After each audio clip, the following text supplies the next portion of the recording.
My father left when I was 2, and then growing up, I got very attached to my grandfather. And he ended up divorcing my grandmother and leaving her for another woman. So when that happened, it destroyed me, and I was really young. And because of that, I just learned, well, love doesn't last. It's a temporary thing. So when I got to high school, it just kind of rolled over into my relationships. And I had my first serious relationship at about 15. And after a while, it was just wonderful, and I thought I was in love and everything was great. And then slowly we got very physical, and I ended up losing my virginity, and it literally just all went downhill from there. And I got into the partying, I got into the drinking, I got into the clubbing, you name it.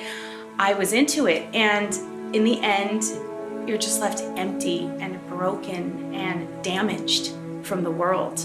And after the world says, oh, it's not that bad. My friends used to tell me, oh, it's not that bad. It's not that big of a deal. And there's one morning where I woke up just feeling disgusting from the night before. And I just remember my friends, that echo of, well, it's not that bad. And it's not that big of a deal. Just thinking, what's not that big of a deal? My body, my self-respect, my dignity. But I was so far gone. How do you even recover from that? When a person is being used, they know it. They know it in the depths of their being. They may deny it, they ignored it, and I tried, but I knew it. And after a while, you realize a person's not spending time with you anymore. They're just spending time with your body. And there I was, a healthy 16-year-old, taking birth control and popping pills and taking Depo-Provera shots so I wouldn't get pregnant, all the while so I could just be used by people. It just didn't make sense to me. One night my mother came to me because she just didn't know what to do, and she said, you're going to a chastity talk today. I said, no, I'm not, thank you. She said, no, you're going. I told her, I'm not going to go listen to some dork talk about sex. Thanks, but no thanks, it's not happening. And I thought, oh, I'm going to lose my car. So I thought, oh, okay, I'll go. Let me just go to her talk, and I'll sit in the back for 15 minutes, and I'm out of there. And I went and I stood in the back of the church, and the 15 minutes that I thought I was going to sit there, God literally changed my life. That speaker was sharing insights based on the teachings of Karol Wojtyła, the man from Poland who became Pope in 1978 and took the name John Paul II. I look at the teachings of Pope John Paul II and the theology of the body and how it impacted my life. And it just showed me my dignity, my value, my worth, what I was created for, my sexuality was created for.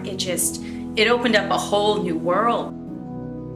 It is a world that John Paul II had been exploring for decades, and which was very close to his heart.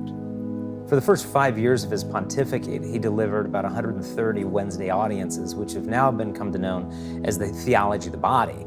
We identify Theology of the Body by St. John Paul the Great with his Wednesday talks from 1979 to 1984.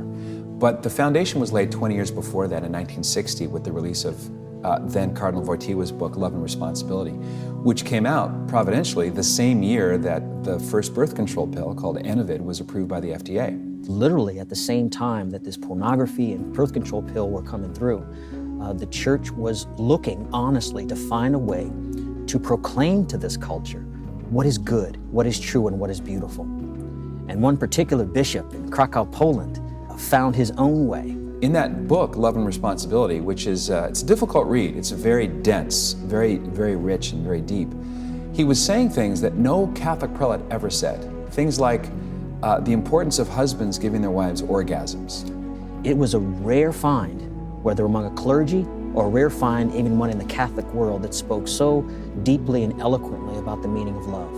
And that became a powerful antidote to the sexual revolution. St. John Paul II and I are very tight.